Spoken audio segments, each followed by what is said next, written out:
Hi, this video is on the 2016 Econ 2 paper for the new AQA AS Economics course. We're going to be looking at questions 16 to question 20. So let's start with question 16. A budget deficit is most likely to occur when ... We work out what the government's budget is by doing its taxation revenues minus its government expenditure. So taxation revenues are what it's bringing in, so they're positive on the government's budget, and government expenditure is what the government is spending, and this has a negative effect on the government's budget. A positive value for this figure means that the government is running a budget surplus, and this is when it is spending less than it is bringing in. A negative figure means that the government is running a budget deficit, and this is where they are spending more than they are bringing in. And if we look through the answers, we see that B exactly says what I've just said, where government spending exceeds taxation revenue. Options A and C are to do with the balance of payments, and option D is to do with how the taxation revenue is brought in. So all of these are wrong, and the only answer for this question is C. This brings us on to question 17. The table below shows the annual percentage change in real GDP for an economy between 2013 and 2016. The long-run trend rate of growth for this economy is estimated to be 2.8. So if we just have a quick look through our answers, in A it mentions a negative output gap, B and C are all to do with spare capacity, and D has a positive output gap. So I'm just going to quickly explain these. A negative output gap is where the economy is growing at a lower rate than the trend rate of economic growth. And we can see that in 2013 this is happening. The economy is growing at 2.4%, but the trend rate of economic growth is 2.8%. A positive output gap is where the economy is growing at a rate that is greater than the trend rate of economic growth.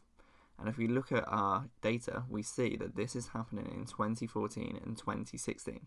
This is because 3.5 and 3.9 are greater than 2.8. Spare capacity in the economy means that the economy is not fully utilising all of its resources, and if it did use all of its resources, it could produce more goods and services. So let's go through each of the options and see whether they are correct or not. The first option is A. In 2013, the economy's negative output gap increased. So a negative output gap is where the economy is growing at a lower rate compared to the trend rate of economic growth. The trend rate of economic growth is 2.8, and in 2013 the economy grew by 2.4%. Therefore, the economy is having a negative output gap, and the negative output gap has increased. Thus, the answer for this question is A. Question 18 asks, which one of the following statements relating to the use of supply-side policies is correct? Supply-side policies are used to increase the productive potential of the economy. A successful supply-side policy would shift the long-run aggregate supply curve outward, and this would allow the economy to grow at a greater rate. So if we look through the options, we see that B says this. Supply-side policies are intended to increase the long-run trend rate of economic growth. Option A is wrong because it's talking about supply-side improvements. Options C and D are more to do with the demand side of the economy, and therefore they are wrong. This brings us on to question 19. In the circular flow of income model, which one of the following equations is correct? And the circular flow of income tells us that income equals output equals expenditure. And these are also the three ways that we can measure GDP. We can use the income methods, the output method, and the expenditure method, and they should all give us the same value for GDP. Therefore, the correct answer for this question is A. Now we have the final question in this video, which is question 20. The diagram below shows two aggregate demand curves and two long-run aggregate supply curves for an economy. The economy's initial equilibrium is at point E1. All other things being equal, which one of the following combinations of macroeconomic policies A, B, C or D is most likely to have moved the economy to its new equilibrium at point E2? So initially the economy is at an equilibrium at E1. It then moves to a new equilibrium at E2. But how does it get to this new equilibrium? Well, first, aggregate demand shifts outward from AD1 to AD2.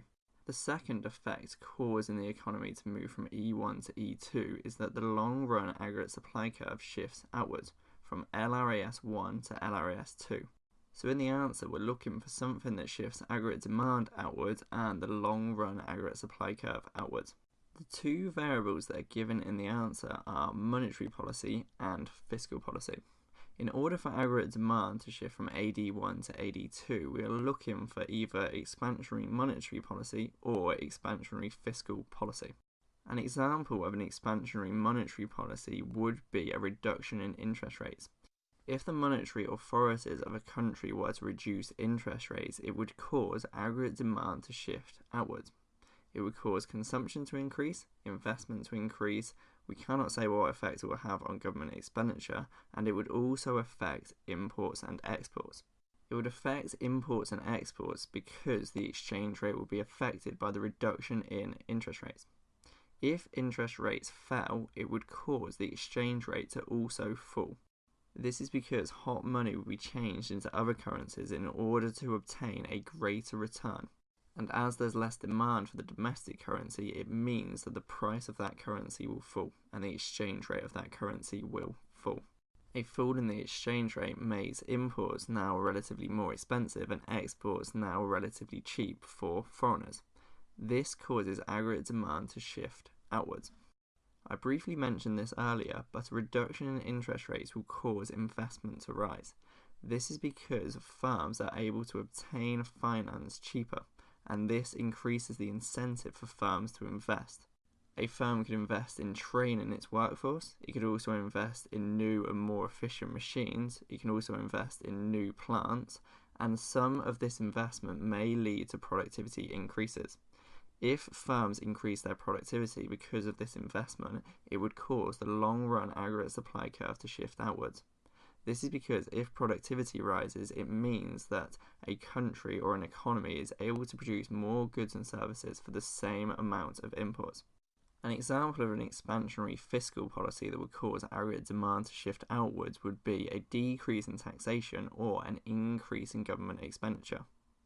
Also, the government could adopt supply-side policies that would cause the long-run aggregate supply curve to shift outwards.